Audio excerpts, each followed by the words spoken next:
Hello student, ये study with Akanksha classes में आप सभी का स्वागत है। आज साइंस का लेसन 5 है तत्व का वर्गीकरण। तत्व का आवर्त का वर्गीकरण यानी पीरियोडिक क्लासिफिकेशन ऑफ एलिमेंट।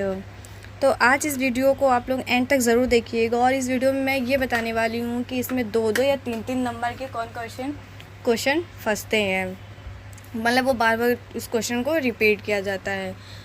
तो आइए इस वीडियो को स्टार्ट करते हैं। सबसे पहला है डोबेराइन के तिक्र नियम क्या हैं। ये मतलब पूछ लिया जाता है 3 नंबर में, इसकी डिफिनेशन पूछी जाती है कि डोबेराइन के तिक्र नियम क्या हैं। तो डोबेराइन का तिक्र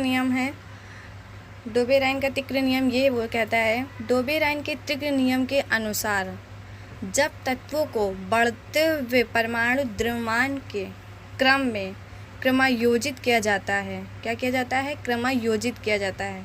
समान रासायनिक गुणधर्म यानी जो उसके गुणधर्म होते हैं, समान रासायनिक गुणधर्म वाले 3 तत्वों के समूह प्राप्त होते हैं। कितने समूह प्राप्त होते हैं?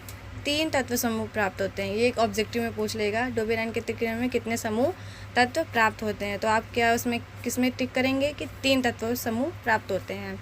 तिक्र के बीच के तत्व का परमाणु द्रव्यमान अन्य 2 परमाणु द्रव्यमान के अंगणित मध्यम के बराबर होता है। किसके बराबर होता है? द्रव्यमान के अंगण यानी मैथमेटिक्स माध्यम के इक्वल होता है। यानी जो उसका जो अंगणित बराबर निकलेगा, जो उसका क्वेश्चन जो होगा, जो उसके जब दोनों को डिवाइड करेंगे, 2 से डिवाइड करेंगे तो उसका मान, जैसे 2 दिए गए होंगे, मान लीजिए नियॉन दिया है या फिर कुछ भी दिया होगा, उसमें पोटेशियम है, सोडियम है, तो दोनों को जब वो जोड़ेंगे फिर उन दोनों को डिवाइड करेंगे, उन दोनों का मान क्या होगा? बराबर होगा। तो उसे ही हम क्या कहेंगे? डोबेराइन के तिक्र नियम। तो सबसे पहला है क्षार धातु समूह, द एल्काइल मेटल ग्रुप। सबसे पहला है तत्व लिथियम, सोडियम और पोटेशियम में समान रासायनिक गुणधर्म होते हैं और यह तिक्र बनाते हैं। क्या बनाते हैं? यह तिक्र बनाते हैं। तो लिथियम का हमारा परमाणु द्रव्यमान कितना होता है? 7 होता है। लिथियम का परमाणु द्रव्यमान हमारा क्या होता है? 7 होता है। इसे एक ऑब्जेक्टिव क्वेश्चन में पूछ लेगा कि आप बताइए लिथियम का परमाणु द्रव्यमान क्या होता है, तो आप क्या कहेंगे? 7 होता है। फिर उसके बाद सेकंड है पोटेशियम का परमाणु द्रव्यमान क्या होता है। तो पोटेशियम का द्रव्यमान होता है, परमाणु द्रव्यमान होता है 39। तो अब इसको देखिए, क्वेश्चन देख लीजिए जो अंगणित में बोला गया था, लिथियम और पोटेशियम के परमाणु द्रव्यमान का अंगणित यानी औसत मान उसका हमें बताना है। तो जो लिथियम का परमाणु द्रव्यमान था वो कितना दिया गया था? 7, और पोटेशियम का कितना दिया गया था? 39। तो 39 में 2 को डिवाइड कर देंगे, जब 39 + 7 करेंगे तो कितना आएगा? 46। 46/2 यानी 2 से इसको जब डिवाइड करेंगे तो सोडियम का वास्तविक परमाणु द्रव्यमान कितना निकलेगा? 23 निकलेगा। कितना निकलेगा? 23। तो जब इन दोनों, इसी को हम क्या कहेंगे? तिक्र नियम। तो इसका एक एग्जांपल और देख लेते हैं।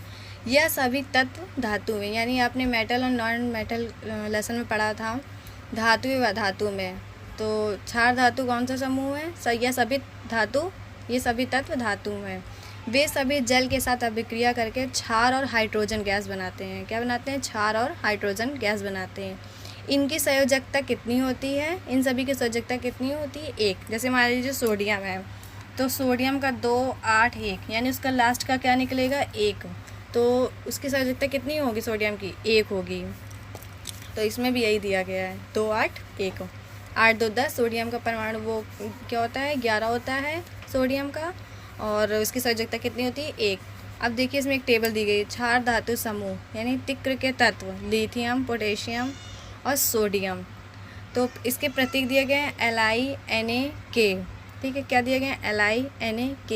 परमाणु द्रव्यमान क्या है? 7, 29, 39। यानी जब हमने लिथियम और पोटेशियम का निकाला था तो उससे हमें तीसरा परमाणु पता चल गया था कि इसका तीसरा परमाणु क्या है।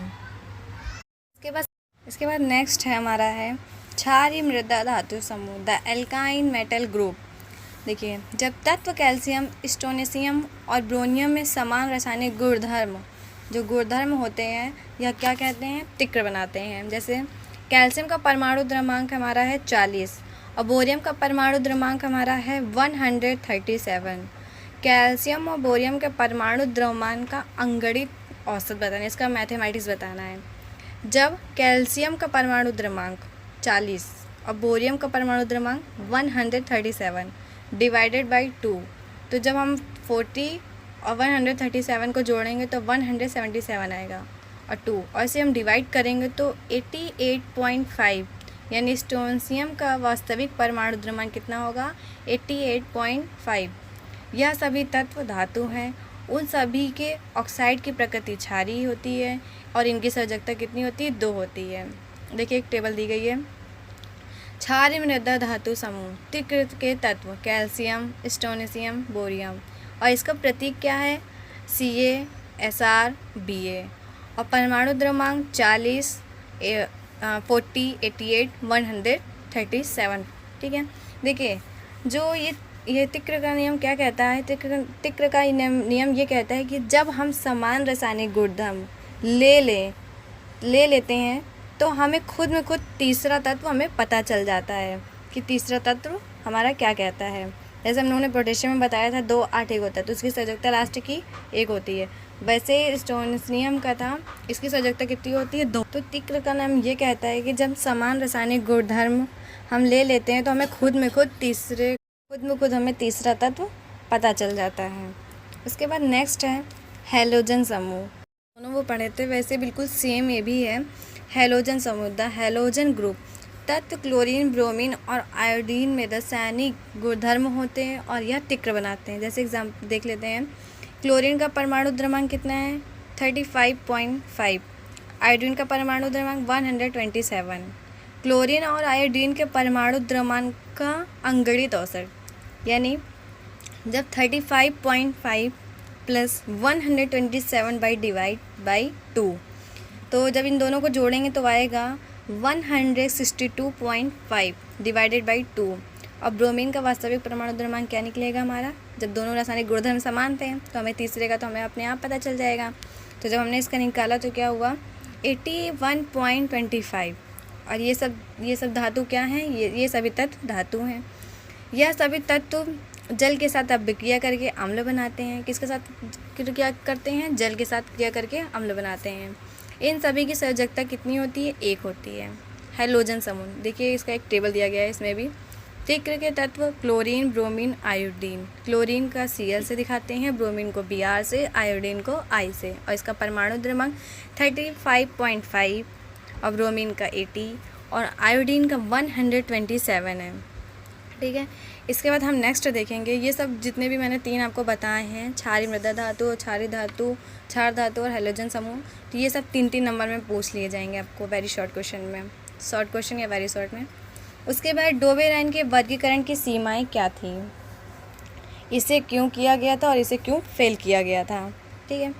डोबेराइन के वर्गीकरण की सीमा थी कि वह उस समय ज्ञात सभी तत्वों को समान रासायनिक गुणधर्म वाले तत्वों को तिक्र के रूप में क्रमायोजित करने में असफल था।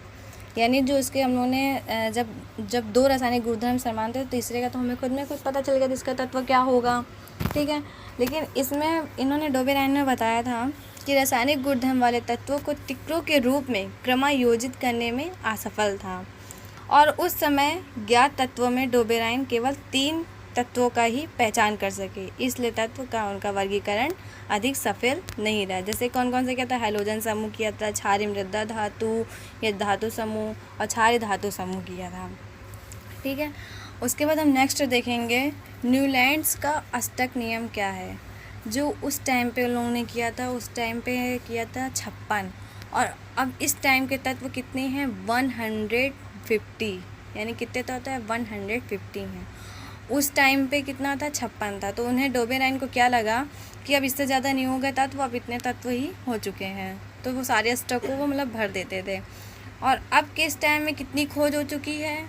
इस टाइम पे 115 तत्व की खोज हो चुकी है और पुराने ज़माने में कितनी हुई थी? 56 हुई थी। उसके बाद सेकंड है न्यूलैंड्स का अष्टक नियम क्या है? न्यूलैंड्स का अष्टक नियम के अनुसार जब तत्व को बढ़ते परमाणु द्रव्यांक के क्रम में क्रमायोजित किया जाता है, 8वां तत्व एक निश्चित तत्व से शुरुआत करके गुणधर्म में पहले तत्व के गुणधर्म को पुनरावृत्ति होती है। जैसे देखिए दिया गया है HLiBeBCANO,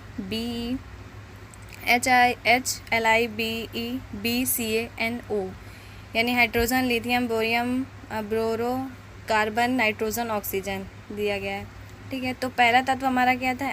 Li, फिर सेकंड B, फिर BCNO, फिर ये कितने तत्वों के हैं? 6। फिर 7वां हमारा था नाइट्रोजन, सोडियम था। 8वां हमारा क्या था? वो के था, यानी पोटेशियम। ठीक है, आयरन और कोबाल्ट के गुणधर्म क्या होते हैं? सामान्य होते हैं। आयरन और कोबाल्ट के गुणधर्म क्या होते हैं? सामान्य होते हैं।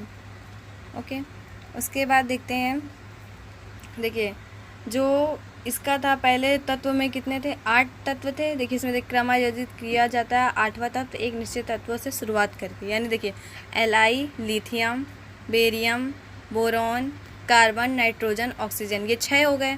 और पोटेशियम 7 और क्या के, यानी के हमारा क्या है? पोटेशियम। और Na हमारा क्या है? सोडियम। तो Na हमारा 7 और के हमारा क्या है? 8। ओके, आधुनिक आवर्त सारणी में ये जो आधुनिक आवर्त सारणी है के गुणधर्म, पहले तत्व के गुणधर्म की पुनरावृत्ति हुई थी न्यूलैंड्स के अष्टक नियम में। तो ये आपका क्वेश्चन ये पूछ लेगा, 3 नंबर में पूछ लेगा कि न्यूलैंड का अष्टक नियम क्या है, तो आप ये बता देंगे कि न्यूलैंड का अष्टक नियम क्या है। उसके बाद सेकंड है, न्यूलैंड का अष्टक नियम की सीमाएं क्या थी? तो इसे देखते हैं, ये भी पूछ लेंगे, 4 नंबर में से पूछ लेगा न्यूलैंड का अष्टक नियम की सीमाएं क्या थी। अष्टकों का न्यूलैंड्स का नियम केवल कैल्शियम तत्व ही तत्व के वर्गीकरण के लिए उपयुक्त था।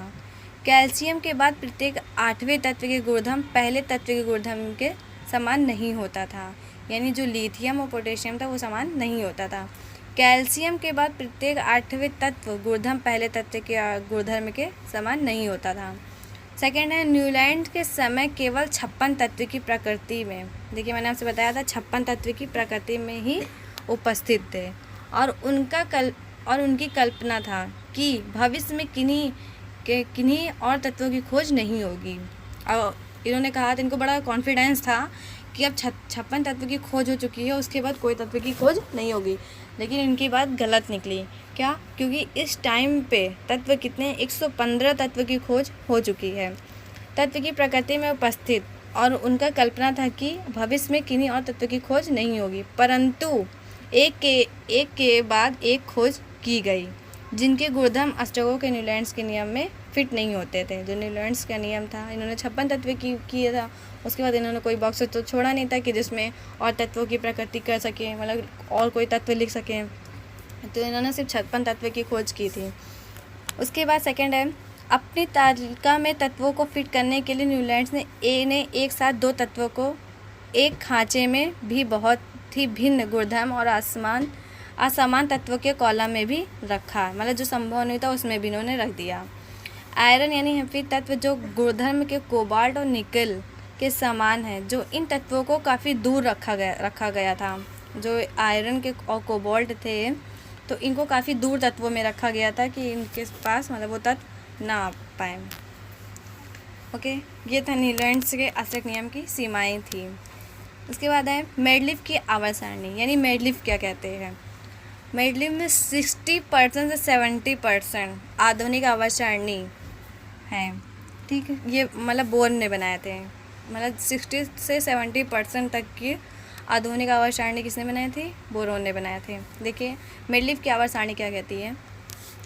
जब मेडलिफ ने अपना कार्य आरंभ किया था तब 63 तत्व यानी 63 तत्व ज्ञात थे। उन्होंने तत्वों के परमाणु द्रव्यमान एवं उनके भौतिक और रासायनिक गुणधर्म के बीच संबंधों का अध्ययन किया। रासायनिक गुणधर्म के अंतर्गत मेडलिफ ने तत्वों के ऑक्सीजन एवं हाइड्रोजन, यानी जो हाइड्रोजन तत्व सबसे ऊपर रखा जाता है, हाइड्रोजन यानी H सबसे पहला तत्व है, हाइड्रोजन के साथ बनाने वाले यौगिक पर अपना ध्यान केंद्रित किया। उन्होंने ऑक्सीजन और हाइड्रोजन का इसलिए चुनाव किया क्योंकि ये अत्यंत सक्रिय हैं तथा अधिकांश तत्व के साथ यौगिक बनाते हैं। क्या बनाते हैं? यौगिक बनाते हैं। ठीक है, यौगिक बनाते बनाते हैं, चुनाव किया है। ये अत्यंत सक्रिय हैं तथा अधिकांश तत्वों के साथ यौगिक बनाते हैं। तत्व से बनने वाले हाइड्राइड एवं ऑक्साइड के सूत्रों को तत्व के वर्गीकरण के लिए मूलभूत गुणधर्म माना गया। फिर उन्होंने 63 कार्ड लिए और प्रत्येक कार्ड पर अलग अलग तत्वों के गुणधर्म को लिखा। उन्होंने समान गुणधर्म वाले तत्वों को अलग अलग कर दिया तथा इन पत्तों को पिन लगाकर दीवार पर लटका दिया। मतलब जो तत्व थे उनको पिन लगाकर लटका दिया। उन्होंने देखा कि अधिकांश तत्वों के आवर्त सारणी में स्थान मिल गया था। मतलब जो तत्व उन्होंने खोजे थे पहले उन्होंने रख दिए थे, फिर जब उन्हें उन तत्वों का जगह मिल गई तो उन्होंने उस जगह पर उनको रख दिया था तथा अपने परमाणु द्रव्यमान के आरोही क्रम में ये तत्व व्यवस्थित हो गए। यह भी देखा गया कि समान भौतिक और रासायनिक गुणधर्म वाले विभिन्न तत्व एक निश्चित अंतराल के बाद फिर आ जाते हैं। इसी आधार पर मेंडलीफ ने आवर्त सारणी बनाई, जिसका सिद्धांत है तत्वों के गुणधर्म और परमाणु द्रव्यमान का आवर्त फलन होते हैं। मेंडलीफ का आवर्त सारणी में ऊर्ध्व स्तंभ को ग्रुप, समूह तथा क्षैतिज पंक्तियों को पीरियड या आवर्त कहते हैं। जो ऊर्ध्व स्तंभ यानी लंबा, ठीक है, ग्रुप में समूह तथा क्षैतिज पंक्तियों को पीरियड या आवर्त कहते हैं। देखिए टेबल दी गई है। मेंडलीफ की आवर्त सारणी 1872 में जर्मन पत्रिका में प्रकाशित हुई थी। स्तंभ के शीर्ष पर ऑक्साइड तथा हाइड्राइड के सूत्र में अंग्रेजी का अक्षर R समूह के किसी भी तत्व का दर्शाता है। सूत्र को लिखने के लिए तरीके पर ध्यान दीजिए। उदाहरण के लिए कार्बन के हाइड्राइड यानी जहाँ पे मेथेन है, जहाँ पर मेथेन है CH4, वहाँ पे उन्होंने क्या लिखा है RH4, ठीक है, तथा उनके ऑक्साइड CO2 और वहाँ पे उन्होंने क्या लिखा है RO2 लिखा गया है। मतलब अंग्रेजी का अक्षर R समूह से प्रदर्शित इसे किया गया है। देखिए इसे देखते हैं। देखिए सबसे पहला देखिए R2O लिखा है, यहाँ RH यानी AB। देखिए पहला दिया गया है हाइड्रोजन, देखिए सबसे पहला, ठीक है, फिर लिथियम, फिर सोडियम, पोटेशियम, गया हाइड्रोजन, लिथियम, पोटेशियम के, सोडियम दिया गया है Na।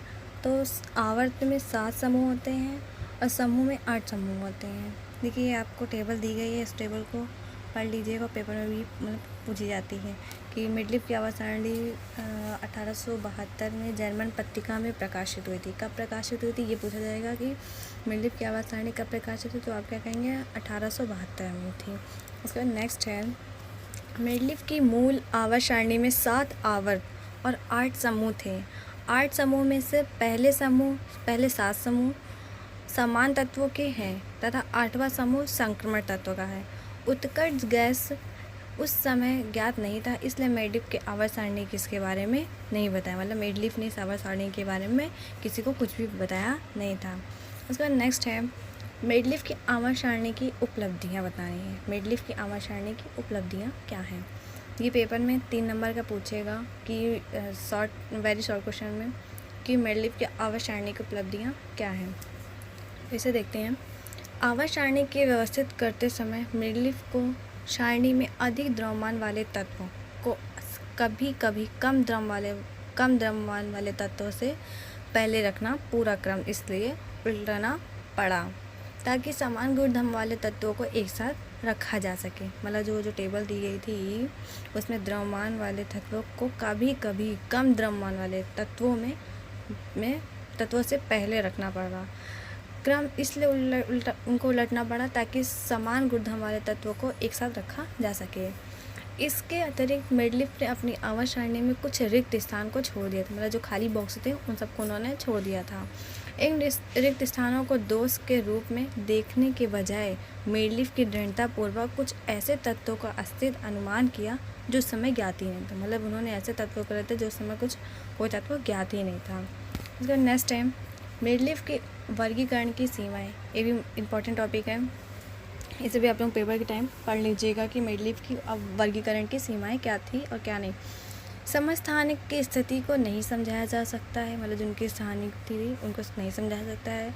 समग्र स्थान में समान रासायनिक गुणधर्म परंतु अलग अलग परमाणु द्रव्यमान वाले एक ही तत्व के परमाणु हैं।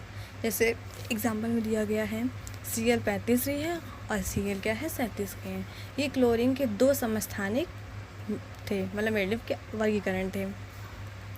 कुछ तत्वों के परमाणु द्रव्यमान के अनुचित क्रम को नहीं समझाया जा सकता, मतलब जो उनके कुछ परमाणु द्रव्यमान थे वो अनुचित नहीं थे, मतलब सही नहीं थे और उनको समझाया भी नहीं जा सकता था। आवर्त सारणी में हाइड्रोजन की उचित स्थितियों को नियत नहीं किया जा सकता, मतलब आवर्त सारणी के जो हाइड्रोजन सबसे पहला था उसे कहीं इधर उधर नहीं किया जा सकता, उसको हटाया भी नहीं जा सकता था। तो हाइड्रोजन की उचित स्थिति को नियत नहीं किया जा सकता, मतलब हाइड्रोजन को उठा करके किसी और श्रेणी में नहीं रखा जा सकता है। नेक्स्ट है मेंडलीव की आवर्त सारणी में कमियों की सुधार, मतलब क्या है, ये भी इम्पॉर्टेंट है। हेनरी मोजले ने 1913 में बताया कि किसी तत्व का परमाणु क्रमांक द्रव्यमान की अपेक्षा अधिक मौलिक गुण है। इस कारण परमाणु क्रमांक तत्वों के वर्गीकरण के लिए सबसे अच्छा आधार है। एक नंबर में ये क्वेश्चन पूछा जाएगा, हेनरी मोजले ने क्या बताया, कौन से सन में बताया था, तो 1913 में बताया था कि किसी तत्व का परमाणु क्रमांक यानी एटॉमिक नंबर द्रव्यमान की अपेक्षा अधिक मौलिक गुण है। इस कारण परमाणु क्रमांक तत्व के वर्गीकरण के लिए सबसे अच्छा आधार है, मतलब इसका जो टेबल जो थी उसका वो सबसे अच्छा आधार है। समस्थानिक के सुधार, मैंने आपको समस्थानिक पहले बताया था, उसके एग्जांपल में दिया गया था Cl35 Cl यानी क्लोरीन 35 और क्लोरीन 37। तो इसमें देख लेते हैं अच्छे से। समस्थानिक के लिए सुधार, किसी तत्व के सभी समस्थानिक में प्रोटॉन की समान संख्या होती है, इसलिए उनका परमाणु क्रमांक भी समान होता है। याद रखने की यह बात है, याद रखें कि समस्थानिक के अंदर प्रोटॉन और इलेक्ट्रॉन की संख्या समान होती है। देखिए प्रोटॉन और संख्या की क्या होती है, समान होती है, परंतु न्यूट्रॉन की संख्या भिन्न होती है। जो न्यूट्रॉन की संख्या क्लोरीन Cl 35 दी गई थी और एक में क्या दी गई थी, 35 दी गई थी, 37 दी गई थी और एक में 35 दी गई थी। क्योंकि किसी तत्व के समस्थानिक का परमाणु क्रमांक समान होता है, उन्हें आवर्त सारणी के उसी समूह में एक स्थान पर रखा जा सकता है। उदाहरण के लिए क्लोरीन Cl, क्लोरीन 35, क्लोरीन 37 दोनों का समान परमाणु क्रमांक है और एटॉम नंबर क्या है, एटॉमिक नंबर क्या है हमारा, 17 होता है। ये जो टेबल दी गई थी ये इसमें जो दी नहीं गई थी कि कार्बन का क्या है, लिथियम का क्या है, वही चीज़ इसमें है। नेक्स्ट है कोबाल्ट और निकिल की स्थिति में सुधार बताना है। कोबाल्ट का परमाणु क्रमांक क्या होता है, 27 और निकिल का कितना होता है, 28, यानी ये दोनों आसपास रखे जाते हैं आवर्त सारणी की श्रेणी में। अब आधुनिक आवर्त नियम के अनुसार नियम परमाणु क्रमांक 27 के साथ कोबाल्ट को पहले आना और ज़्यादा परमाणु क्रमांक 28 यानी निकिल का ज़्यादा है और कोबाल्ट का कम है, निकिल का ज़्यादा है और कोबाल्ट का कम है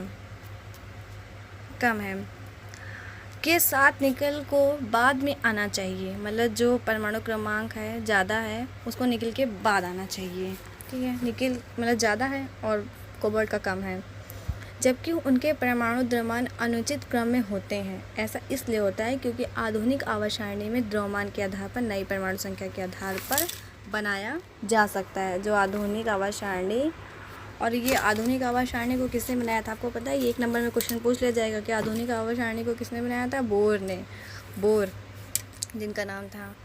नेक्स्ट है आधुनिक आवर्त नियम की व्याख्या, देखिए इसमें अब टेबल दे दी गई है। तत्व के गुणधर्म उनके परमाणु में संयोजकता इलेक्ट्रॉन की संख्या पर निर्भर होते हैं। जब तत्वों को बढ़ते हुए परमाणु द्रव्यमान के अनुसार क्रमायोजित किया जाता है तो संयोजकता इलेक्ट्रॉन के समान संख्या वाले तत्व नियमित अंतराल के बाद उपस्थित होते हैं। देखिए 3, 4, 5, 6, 7, 8, 9, 10 ये दिया गया परमाणु क्रमांक और तत्व भी दिए गए। तत्व कौन कौन से दिए गए हैं इसमें, Li, B, C, N, O, F, Ne और इलेक्ट्रॉनिक स्पिनर्स क्या देखिए सबके लास्ट में ए, देखिए 2 1 यानी 3 का क्या होगा इलेक्ट्रॉनिक विन्यास 2 1 होगा, 4 का क्या होगा 2 2 होगा। जैसे सोडियम का होता है 11 तो उसको क्या लिखते हैं 2 8 1, ठीक है। फिर उसमें 3 का क्या है, 4 का क्या है 2 2 होता है, 5 का क्या है 2 3 होता है, इसी तरह सारे दिए गए हैं, ठीक है। फिर लिथियम का परमाणु क्रमांक देखिए लिथियम Li है, उसका परमाणु क्रमांक 3 होता है, इलेक्ट्रॉनिक विन्यास 2 1 है। तथा लिथियम में परमाणु में संयोजकता यानी देखिए 2 यानी एक जो है जिसमें दिया गया है 1, लिथियम का 2 1, तो ये हमारी क्या है, सजगता इलेक्ट्रॉन है। जैसे जैसे परमाणु क्रमांक बढ़ता है सजगता इलेक्ट्रॉन की संख्या में 1 से नियॉन में 8 संख्या 8 तक बढ़ती है। जब परमाणु क्रमांक 11 तक बढ़ता है हमें सोडियम तत्व प्राप्त होता है और सोडियम का इलेक्ट्रॉनिक विन्यास 281 है। मैंने आपको बताया था सोडियम का परमाणु द्रव्यमान क्या है, 281, और परमाणु क्रमांक उसका क्या होता है, 11 होता है। उसका तत्व क्या है, Na है, और इलेक्ट्रॉनिक विन्यास क्या होता है, 281 होता है सोडियम का। अब इसमें देखिए एक दिए गया है प्लेटिनियम का दिया गया है। इसका एटॉमिक नंबर क्या है, 78 होता है। इसका सिंबल किससे दर्शाते हैं, Pt से दर्शाते हैं, और इसका Pt का नाम क्या है, प्लेटिनियम है। इसका एटॉमिक मास क्या है, 195.085 इसका प्लेटिनियम का है। इंपॉर्टेंट है, ये आपसे पूछ लेगा कि प्लेटिनियम का एटॉमिक नंबर क्या है, तो आप क्या कहेंगे, 78। क्या कहेंगे, 78 है। इसका पीटीएम का नेम क्या है, पीटी का सिंबल क्या होता है, पीटी होता है, और पीटी का नाम क्या है, प्लेटिनियम। इसका एटॉमिक मास क्या होता है, 195.085 होता है। नेक्स्ट है उसके बाद अब टेबल दी गई है, धातु, उपधातु और अधातु। तो देखिए जो हाइड्रोजन से लेकर के जो स्टार्ट की गई है यहाँ से लेकर के 115 ये जो दी गई है यहाँ तक की पूरी समूह संख्या जितनी दी गई है 1 से लेकर के जितनी भी दी गई है ये हमारी क्या है, धातु हैं। और उपधातु ये जो पिंक कलर की दी गई है ये हमारी क्या उपधातु है। और अधातु हमारी ये जो जिगजैग है यानी टेढ़ी मेढ़ी जो रेखा है इधर वाली जो 15 16 17 18 वाली हैं ये हमारी क्या है, अधातु हैं। अब इसमें पूछ लेता है लेंथेनाइट क्या है और एक्टिनाइट। तो लेंथेनाइट यहाँ से स्टार्ट है CPr ND PM SM ये लेंथेनाइट श्रेणी है। और एक्टिनाइट श्रेणी ये 90 से स्टार्ट हुई है और ये 103 तक ख़त्म हुई है। और लेंथेनाइट की हुई है 58 से 71 तक। तो समूह संख्या मतलब धातु की समूह संख्या इतनी है 1 से लेकर के मतलब यहाँ तक दी गई 116 तक दी गई है। और उपधातु जो पिंक कलर का है वो है। और अधातु हमारा कितना दिया गया, 14 से लेकर के 118 तक यानी 6 7 8 9 10 2 से देखिए दिया गया है। अब देखिए जो हमारी धातु की है वो 1 2 है यानी जो समूह संख्या है वो कितनी दी गई है हमारी 107 तक की दी गई है। और इसमें कितनी दी गई है 1 2 3 4 5 6 7 8 9 10 11 12 13 14 15 16 17 18 मतलब पूरी समूह संख्या कितनी दी गई है 1 से लेकर के 18 तक दी गई है। नेक्स्ट देखते हैं पहला आवर्त हाइड्रोजन के साथ आरंभ होता है। मतलब जो हमारी जो टेबल जो हमने लोगों ने देखी थी वो हम लोगों की टेबल सबसे पहला समूह हम लोगों का कहाँ से स्टार्ट होता है, हाइड्रोजन से स्टार्ट होता है। और उत्कर्ष गैस हीलियम के साथ समाप्त होता है यानी जो हमारा गैस था वो हीलियम के साथ हमारा क्या होता है, समाप्त हो जाता है। ठीक है, यानी जो 2 था यानी 18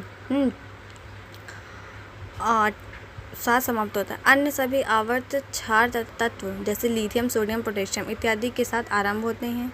और उत्कर्ष गैस जैसे जैसे नियॉन आर्गन क्रिस्टल इत्यादि के साथ समाप्त होते हैं। प्रत्येक आवर्त के पहले तत्व में सजगता इलेक्ट्रॉन होता है और प्रत्येक तत्व के आखिरी तत्व में 8 सजगता इलेक्ट्रॉन होता है। यह तत्व के परमाणु में सजगता इलेक्ट्रॉनों की संख्या ही है जो सुनिश्चित करती है कौन सा तत्व आवर्त में पहला तत्व होगा, कौन सा तत्व आवर्त में आखिरी तत्व होगा। यानी जो पहला तत्व था वो हमारा क्या था, हाइड्रोजन, लास्ट का क्या था, हीलियम। क्षार धातु में प्रत्येक 1 सजगता इलेक्ट्रॉन होता है इसलिए आवर्त में क्षार धातु हमेशा पहला तत्व है। उसी प्रकार उत्कर्ष गैस में 8 सजगता इलेक्ट्रॉन होता है इसलिए आवर्त में उत्कर्ष गैस हमेशा आखिरी तत्व है। आवर्त सारणी में खड़े कॉलम समूह या वर्ग कहलाते हैं। आवर्त सारणी में 18 समूह होते हैं। मैंने आपसे बताया था कि कितने समूह होते हैं, टेबल में आप लोग देख लीजिएगा कितने समूह हमारे, 18 समूह हैं। ठीक है, 18 समूह होते हैं।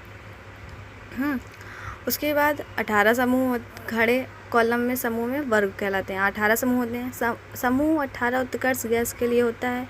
समूह में सभी तत्व के में समान इलेक्ट्रॉनिक विन्यास होता है और समान गुणधर्म को दर्शाता है। समूह में 3 से समूह 12 के तत्व संक्रमण तत्व कहलाते हैं, परंतु परमाणु क्रमांक 57 से 71 के लेंथेनाइट श्रेणी कहलाते हैं और परमाणु क्रमांक 89 से 103 के तहत एक्टिनाइट श्रेणी कहलाते हैं। आप लोग टेबल में देखिएगा, उसमें पीछे वाले पेज में है, मैंने बताया था कि लेंथेनाइट 50 इसमें 58 दिया गया है 71 तक और 19 से दिया गया है 103 तक। ठीक, नेक्स्ट देखते हैं हाइड्रोजन का स्थान।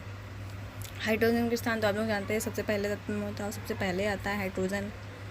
ठीक है, हाइड्रोजन तत्व को समूह एक के शीर्ष पर क्षार धातुओं के ऊपर रखा गया है, यानी सबसे ऊपर उसको रखा गया है, क्योंकि हाइड्रोजन के इलेक्ट्रॉनिक विन्यास क्षार धातु के इलेक्ट्रॉनिक विन्यास के समान, इसके समान है क्षार धातु के।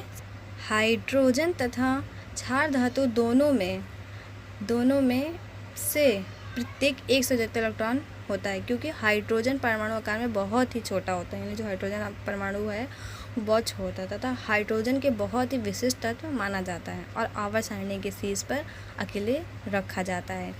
अब मैं आपको बता देती हूँ एक बात इसमें इम्पॉर्टेंट है कि हम लोग को जितने तत्व पढ़ने हैं P1 P2 P3 P4, ठीक है, 1 2, उसके बाद 3 4 वो नहीं पढ़ने हैं। उसके बाद हम लोग को 13 14 15 16 17 18, यानी जो हम लोगों का 10 क्लास तक दिया गया है, जो हम लोगों का 10 क्लास तक दिया गया, हम लोग कितने हम लोगों को पढ़ने हैं, सिर्फ और सिर्फ सर 3 से 12 तक आपको 10 क्लास में नहीं पढ़ना है, यानी हम लोगों को 1 2 पढ़ना है, यानी 1G और 2G, ठीक है।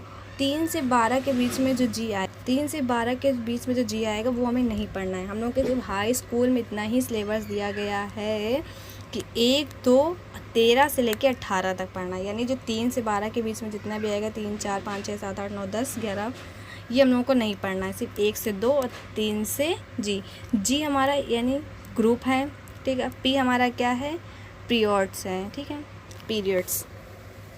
उसके बाद देखेंगे आवर्त, ठीक है। अब उसके बाद सेकंड है, सेकंड है हम लोगों का है ये एक संयोजकता इलेक्ट्रॉन वाले तत्व समूह 1 में रखा जाता है, 2 संयोजकता इलेक्ट्रॉन वाले तत्वों को समूह को 2 में रखा जाता है, 3 संयोजकता इलेक्ट्रॉन को तत्वों को समूह 13 में रखा जाता है। मैं आपसे ये बार बार कह रही हूँ कि 1 2 पढ़ेंगे, ग्रुप पढ़ेंगे, उसके बाद हम लोग 3 4 तो दिया गया है, 3 4 8 तक दिया गया है, लेकिन हम लोग 12 यानी 2 से लेकर के जो 12 तक के आएगा वो हम लोग नहीं पढ़ेंगे। उसके 3 संयोजकता इलेक्ट्रॉन वाले तत्व समूह को 13 में रखा जाता है, 4 संयोजकता इलेक्ट्रॉन को 14 में रखा जाता है। मतलब आप ये लोग एक कॉपी में नोट डाउन कर लीजिएगा इससे, ठीक है। और जब आपसे पूछा जाएगा ये चीज़ तब आप बताइएगा कि कौन सी श्रेणी में किसको रखा जाता है, कौन से आवर्त सारणी में किसको रखा जाता है। उसके बाद नेक्स्ट है आवर्त की विशेषताएँ क्या हैं, ये बहुत इंपॉर्टेंट है, इसलिए आप लोग एक कॉपी में नोट डाउन कर लीजिएगा अच्छे से कि आवर्त सारणी विशेषता क्या है, इसे क्या कहते हैं। तो आइए देखते हैं इसे आवर्त सारणी की विशेषताएं। तत्व के भौतिक और रासायनिक गुणधर्म आवर्त सारणी के आवर्त और समूह में नियमित परिवर्तन प्रदर्शित करते हैं, यानी जो तत्व हैं आवर्त सारणी के वो समूह में नियमित परिवर्तन प्रदर्शित करते हैं। तत्व के गुणधर्म आवर्त सारणी में आवर्त बाएं से दाएं जाने पर अथवा समूह के ऊपर से नीचे जाने पर परिवर्तित होता है, यानी जो ऊपर से नीचे आता है वो आवर्त है और जो बाएं से दाएं जाता है वो समूह हमारा होता है। टेबल जो मैंने आपको बताई थी वो, ठीक है। समूह हमारा 18 होते हैं और आवर्त हमारे कितने होते हैं, 7 होते हैं। आवर्त सारणी में आवर्त और समूह की विशेषताएं कहलाती हैं, या आधुनिक आवर्त सारणी में आवर्त समूह की विशेषताएं कहलाती हैं। आवर्त की विशेषताओं में तत्वों के कुछ प्रमुख गुणधर्म जैसे संयोजकता, इलेक्ट्रॉन की संख्या, संयोजकता, परमाणु का आकार, धात्वीय लक्षण, रासायनिक अभिक्रियाशीलता तथा ऑक्साइड की प्रकृति में परिवर्तन शामिल है, ठीक है। ये हम लोग बताएंगे आवर्त सारणी की विशेषताएं हैं। फिर इसके नेक्स्ट है संयोजकता इलेक्ट्रॉन।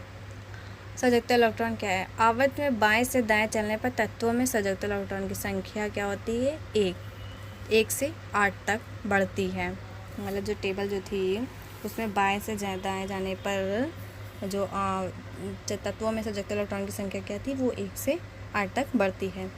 प्रत्येक आवर्त सारणी में प्रत्येक तत्व में एक संयोजकता इलेक्ट्रॉन होता है और प्रत्येक आवर्त में आखिरी तत्व में 8 संयोजकता इलेक्ट्रॉन होता है, केवल हीलियम को छोड़कर, क्योंकि इसमें 2 ही संयोजकता इलेक्ट्रॉन होते हैं। जैसे देख लीजिए एग्जांपल दिए गए, तीसरे आवर्त के तत्व sodium, magnesium, aluminium, silicon, platinum, फिर सिलिकॉन दिया गया है, Cl दिया गया है, क्लोरीन, आर्गन। आर्गन जो हमारा है वो क्या है, अक्रिय गैस है, ठीक है। इसमें मतलब आर्गन दिया गया है। इलेक्ट्रॉनिक्स में क्या है इसका, 281 है, फिर 282 है, 283 है, फिर 284 है, 285 है, 286 है, 287 है, 288 है, संयोजकता इलेक्ट्रॉनिक में इसका 1 2 3 4 5 6 7 8 मतलब इसमें तो बराबर से दिया हुआ है, ठीक है। और सोडियम का कितना दिया गया है 11, यानी सोडियम का इलेक्ट्रॉनिक वैलेंस क्या है 2 8 और इसकी संयोजकता कितनी होगी 1 होगी। और मैग्नीशियम की 2 होगी, एल्युमिनियम की 3, ऐसे ही सबकी होगी। नेक्स्ट है संयोजकता। आवर्त में बाएं से दाएं चलने पर तत्वों की संयोजकता 1 से 4 तक बढ़ती है और फिर 0 तक घटती है। किसी तत्व की संयोजकता तत्व के परमाणुओं में उपस्थित संयोजकता इलेक्ट्रॉन या बृहत्तम इलेक्ट्रॉन की संख्या द्वारा निर्धारित होती है।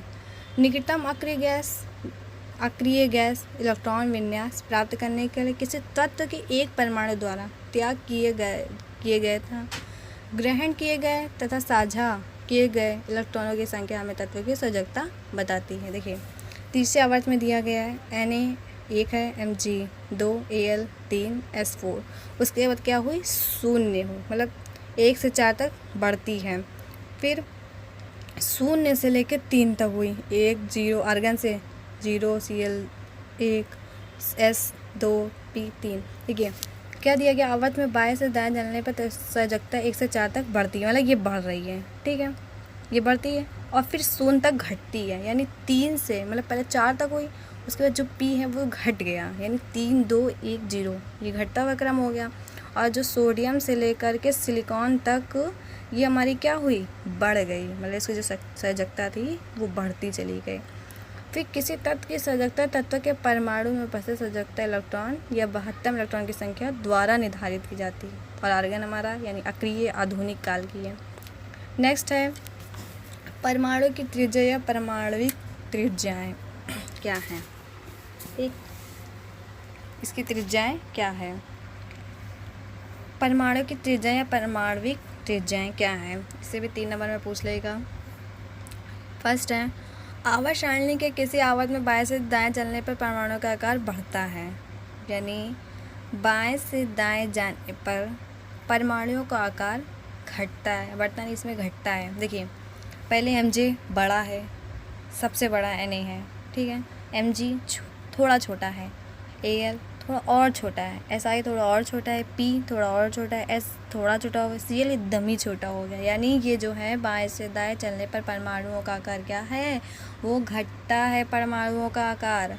आवर्त में जैसे जैसे हम बाएं से दाएं बढ़ते हैं, बाएं से दाएं बढ़ते हैं, तत्वों का परमाणु क्रमांक बढ़ता है। उसमें दिया गया था बढ़ता है, जो मैंने नेक्स्ट बताया था संयोजकता में बढ़ता है, जिसका मतलब है कि परमाणु में प्रोटॉन इलेक्ट्रॉन की संख्या बढ़ती है। नाभिक पर बड़ा घनत्व आवेश होने के कारण इलेक्ट्रॉन आवेश के अधिक निकट खींचते हैं और परमाणु का आकार घटता चला जाता है। मतलब जो इसका आकार है इसको अपनी ओर खींचते हैं, इलेक्ट्रॉन नाभिक को अपनी ओर खींचते हैं, तो इसका आकार बढ़ता रहे, पहले बढ़ता है फिर घटता चला जाता है, घटता चला जाता है। देखिए इसमें दिया गया तीसरे आवर्त के तत्व Na Mg Al Si P S Cl।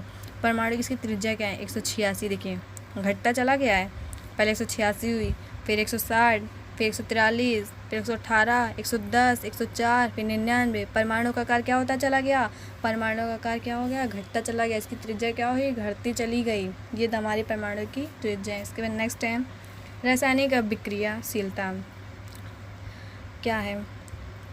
आवर्त के बाएं से दाएं बढ़ने पर तत्वों की रासायनिक अभिक्रियाशीलता पहले घटती है और फिर बढ़ती है, मतलब जिसकी क्रियाशीलता है पहले बढ़ती है उसके बाद घटती है।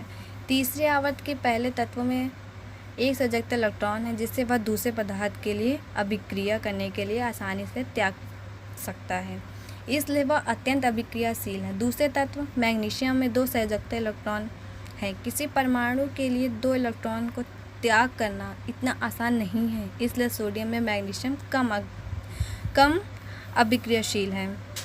देखिए तीसरे आवर्त में तत्व दिए गए हैं, पहला दिया गया है रासायनिक अभिक्रियाशीलता यानी अत्यधिक अभिक्रियाशीलता है इसमें, और सबसे कम क्या है Si यानी सिलिकॉन का सबसे कम है, सबसे कम अभिक्रियाशीलता। फिर इसमें Cl का देखती है, इसमें आर्गन नहीं दिया गया है क्योंकि वो पहले से क्रिया गया था, मतलब जितने भी ये दिए गए हैं यानी Mg ये सोचते हैं, सभी सोचते हैं कि हम मतलब कि उसके साथ मतलब आर्गन के साथ आधुनिक काल में हो, आधुनिक आवर्त सारणी में हो। क्योंकि उसका तो 2 8 8 होता है, कि उसको तो किसी की ज़रूरत नहीं होती है। Na को भी ज़रूरत होती है क्योंकि 2 8 1 होता है इसका, तो इसलिए सोचता है ये भी किसी के साथ चला जाए, जानो मेरी भी क्रियाशीलता कंप्लीट हो जाए। तो इसका क्या दिया गया, रासायनिक अभिक्रियाशीलता क्या होती है, घटती है, और जो इसकी है, इसकी रासायनिक अभिक्रियाशीलता क्या है, बढ़ती है। तो इसमें दिया गया है आवर्त के बाएं से दाएं बढ़ने पर तत्वों की रासायनिक अभिक्रियाशीलता पहले घटती और फिर बढ़ती है। तीसरे आवर्त के पहले तत्व में एक संयोजकता इलेक्ट्रॉन है, जिससे वह दूसरे पदार्थ के साथ अभिक्रिया करने के लिए आसानी से त्याग सकता है, इसलिए वह अत्यंत अभिक्रियाशीलता है।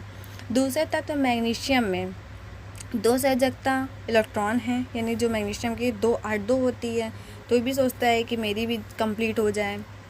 इलेक्ट्रॉन है, किसी परमाणु के 2 इलेक्ट्रॉन को त्याग करना इतना आसान नहीं, इसलिए सोडियम में मैग्नीशियम अभिक्रियाशील होते हैं। उसके बाद नेक्स्ट देखते हैं, भी इम्पॉर्टेंट है, ऑक्साइड की प्रकृति यानी नेचर ऑफ ऑक्साइड। देखिए इसमें फर्स्ट पॉइंट दिया गया है, आवर्त में बाएं से दाएं बढ़ने पर ऑक्साइड की क्षारीय प्रकृति घटती है। क्या घटती है, क्षारीय प्रकृति घटती है, और ऑक्साइड की अम्लीय प्रकृति बढ़ती है। देखिए इसमें दिया गया तीसरे आवर्त में NaMgL SiPSCl, इसमें भी आर्गन नहीं दिया क्योंकि वो अक्रिय गैस है, वो आधुनिक हो चुकी है। और ऑक्साइड की प्रकृति दी गई उच्चतम क्षारीय की, उभयधर्मी और उच्चतम अम्लीय।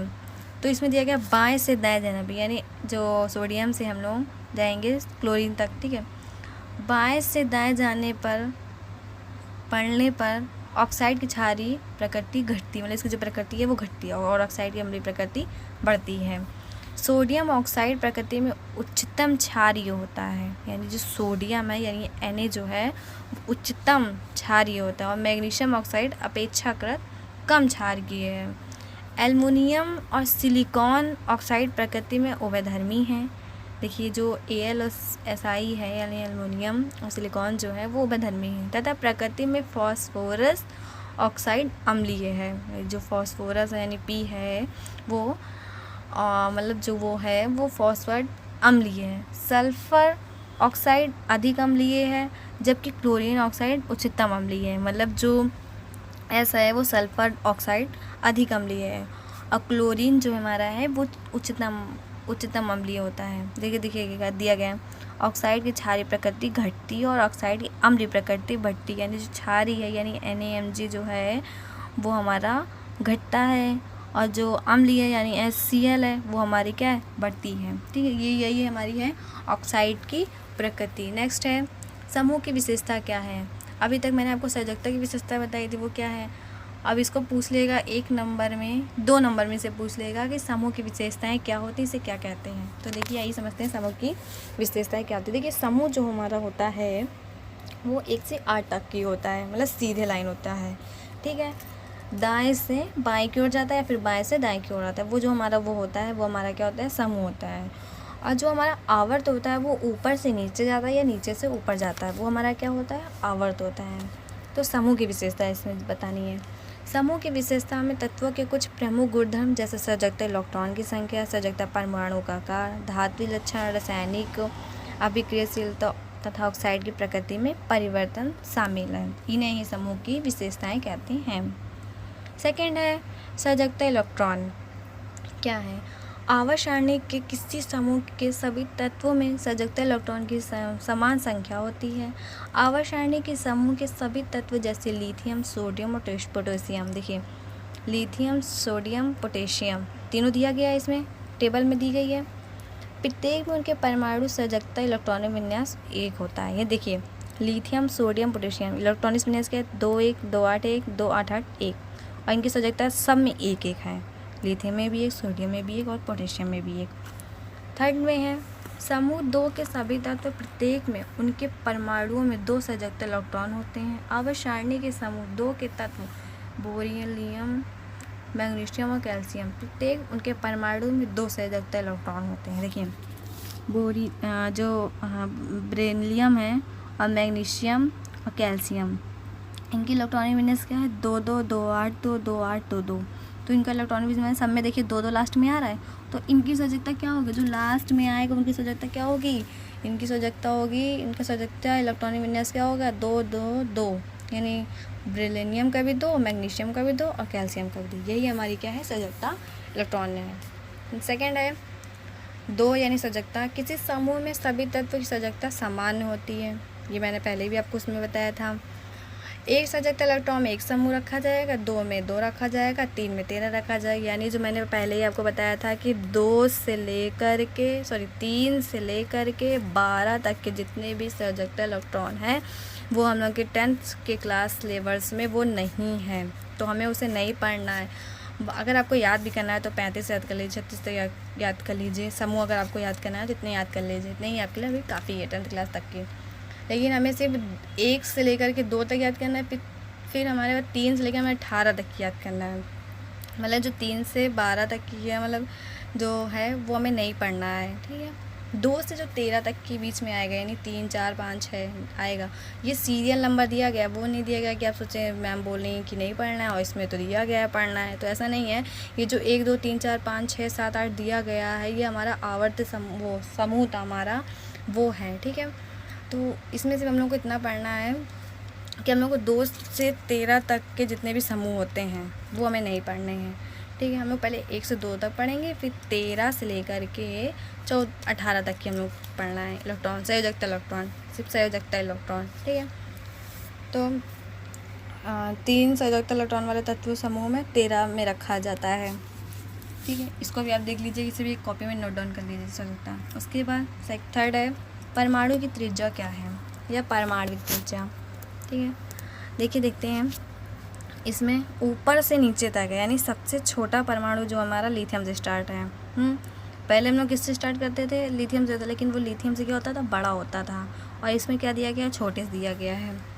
तो इसमें देखते हैं lithium Li, sodium Na, potassium K, rubidium Rb, caesium Cs, francium Fr। देखिए 152 यानी लिथियम का है, 186 सोडियम का है, 231 पोटेशियम का है, 231 किसका दिया गया, पोटेशियम का दिया गया है, रुबिडियम का दिया गया 244, सीजियम का 262, फ्रांसियम का दिया 270, ठीक है। तो सबसे छोटा परमाणु और सबसे बड़ा परमाणु, यानी छोटे से बड़े, और उसमें क्या था, बड़े से छोटे, यानी बड़े से यानी दाएं से बाएं जाने पर था, बड़ा था। और इसमें क्या दिया गया, ऊपर से नीचे जाने पे क्या दिया गया है, ऊपर छोटा नीचे बड़ा, यानी छोटे से बड़े क्रम में और बड़े से छोटे क्रम में। उसमें दिया गया था दाएं से बाएं, मतलब बढ़ते क्रम में, इसमें ऊपर से नीचे दिया गया। देखिए लिखा हुआ है, एक आवर्त सारणी के किसी समूह में नीचे जाने पर परमाणु का आकार बढ़ता है, यानी नीचे से ऊपर आने पे, नीचे से ऊपर से नीचे जाने पर उसका परमाणु क्रमांक क्या होता है, बढ़ता है। आवर्त सारणी में सबसे छोटा परमाणु आकार समूह के शीर्ष पर पाया जाएगा, सबसे बड़ा परमाणु आकार समूह के सबसे नीचे भाग में पाया जाएगा। यानी जो सबसे छोटा है, लिथियम सबसे छोटा है और फ्रांसियम सबसे बड़ा परमाणु है, ठीक है। इसको अभी आप लोग देख लीजिएगा, ये भी इम्पोर्टेंट है। नेक्स्ट है धात्विक लक्षण क्या है, धात्विक लक्षण क्या है। देखिए इसमें भी यही दिया गया है, लिथियम Li, सोडियम Na, ये मतलब ने दिए गए हैं, आर्गन नहीं दिया गया है इसमें, ठीक है। सबसे कम धात्विक तत्व और सबसे अधिक धात्विक तत्व, यानी छोटे से बड़े समूह में नीचे जाने पर धात्विक लक्षण बढ़ता है, यानी नीचे से मतलब नीचे जाने से ऊपर जाने तक समूह बढ़ता है। देखिए समूह में नीचे जाने पर धात्विक लक्षण बढ़ता है। इसमें देखिए लिखा हुआ है, एक आवर्त सारणी के किसी समूह में नीचे जाने पर तत्वों की धात्विक लक्षण बढ़ता है। आवर्त सारणी के किसी समूह में नीचे जाने पर तत्वों का धन विद्युतीय लक्षण बढ़ता है।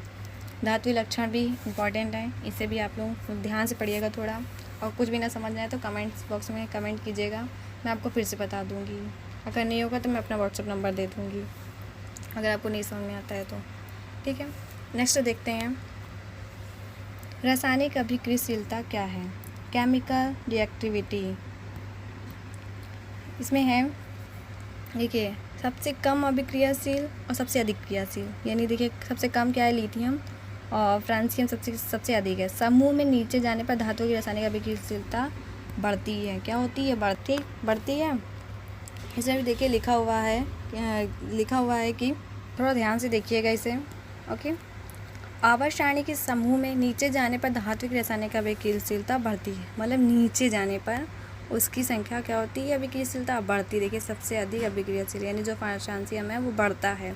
आवर्त सारणी के किसी समूह में नीचे जाने पर अधातु की रासायनिक अभिक्रियाशीलता घटती यानी नीचे से जाने पर, यानी ऊपर जब जाता है उसकी क्रियाशीलता क्या होती है, घटती है।